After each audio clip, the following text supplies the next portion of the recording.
Lord Edgington of Goonsberry presents History's Greatest Gooners. I'm Lord Edgington, or Lord Edge for short. Let's dive in and start some shenanigans. There is quite possibly no one more influential in the field of gooning as Grog the caveman, or Goonman as it were. Grog is credited with the invention of masturbation by the American Academy of Masturbatory History, which was founded in 2025 by me just now.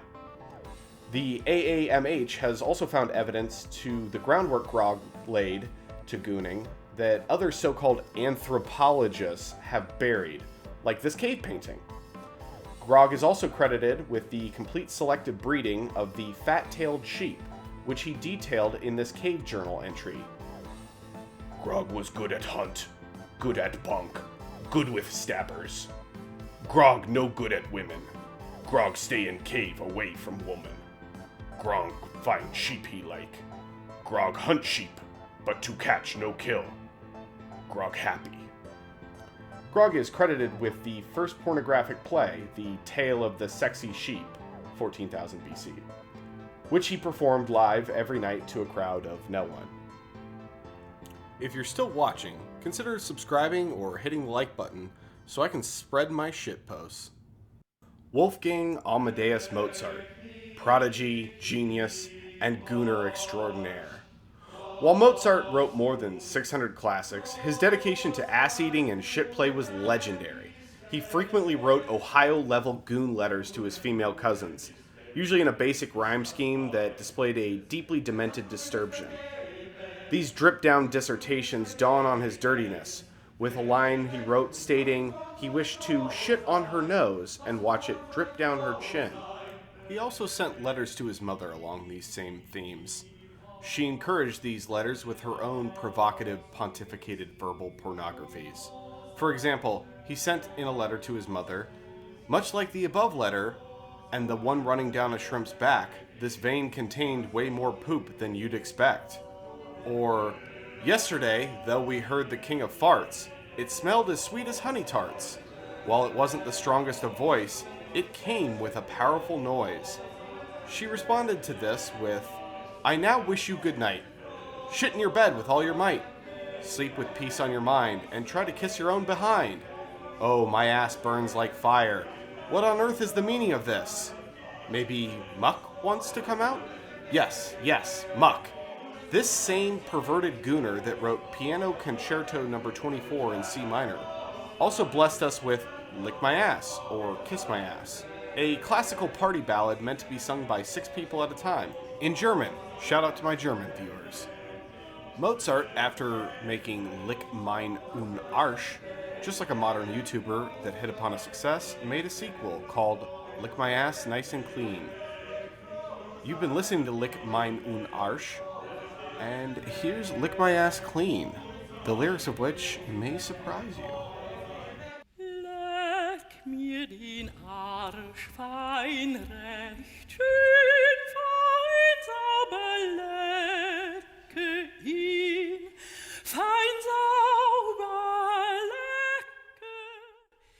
I choose to believe that Goon Gang Mozart made these songs just to make Juilliard music nerds sing it professionally 300 years after his death. A true 4D chess goon master. Hans Christian Andersen was a legendary gooner and a fantastic children's fairy tale author. So fantastic, in fact, that Disney is still copying his works to this day.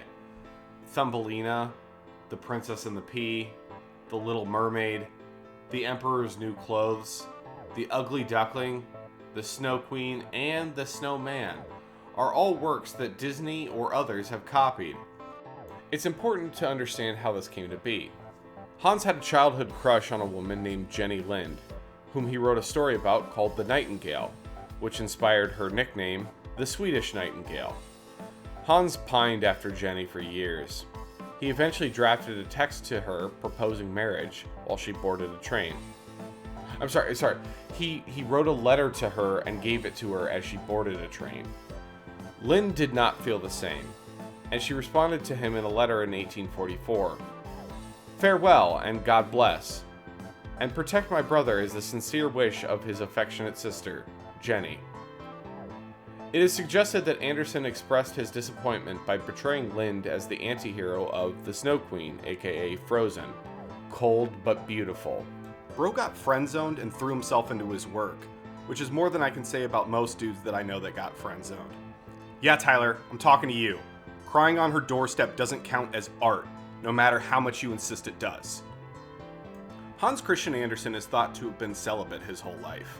And not celibate like your mom, where she sells a bit and gives a little bit of it away for free. No, like completely celibate, died a virgin. However, he did hire prostitutes for goonspiration. He'd then rush home to goon in his cave, and then record the session in an impressively detailed masturbatory journal. The journal included such details as the time, the date, the inspiration for the goon sesh, a rating of the goon sesh, nothing plus or plus plus, equaling a very premier goon session, as well as additional comments like, penis left sore. Before our final entry, let's discuss our honorable mentions. Firstly, Diogenes of Sinope. The Greek cynic philosopher, when scolded for masturbating in the public market, replied, "If only it were so easy to soothe hunger by rubbing an empty belly." Solid quote. He really is punk rock in ancient Greece. He's only excluded from the list because this is only goon-related quote, so just not enough to talk about. And then finally, Jean-Jacques Rousseau, Genevan philosopher, significant figure of the Enlightenment period, and composer. He had a fetish for being spanked and whipped that he developed after a nanny spanked him as a child. This caused him to misbehave to be spanked even more, which caused the woman to abandon it as it was just too much work. He wrote in his autobiography about this and how he used to expose himself to women to satisfy his humiliation kink, and how he masturbated 5 times daily. He's excluded as a full entry because he later condemned masturbation. I'll spare you the full quote as it's rather long-winded, but the TLDR is, "Don't goon. Gooning ruined my life." It's a shame he didn't live long enough to post an R9K. Our final entry in this list of Debauchery! Debauchery! Debauchery! Mark Twain. While not known if he was actually a gooner himself, he gave public lectures satirizing the religious and medical institutions condemning gooning as a sin, immoral, and self-abuse. His lecture begins with, "All great writers upon health and morals, both ancient and modern, have struggled with this stately subject. This shows its dignity and importance. Some of these writers have taken one side, some the other. Homer in the second book of the Iliad says with fine enthusiasm, 'Give me masturbation or give me death.'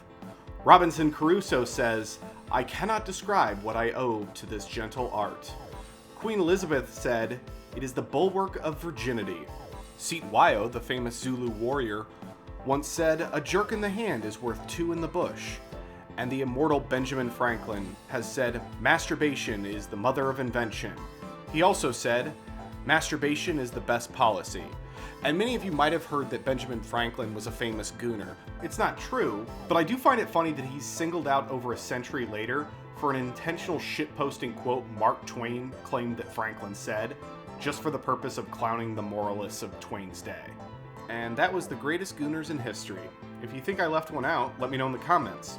If you made it this far and you're still not subscribed, Come on, buddy. I'm Lord Edgington of Goonsberry, and I'll see you in the next one.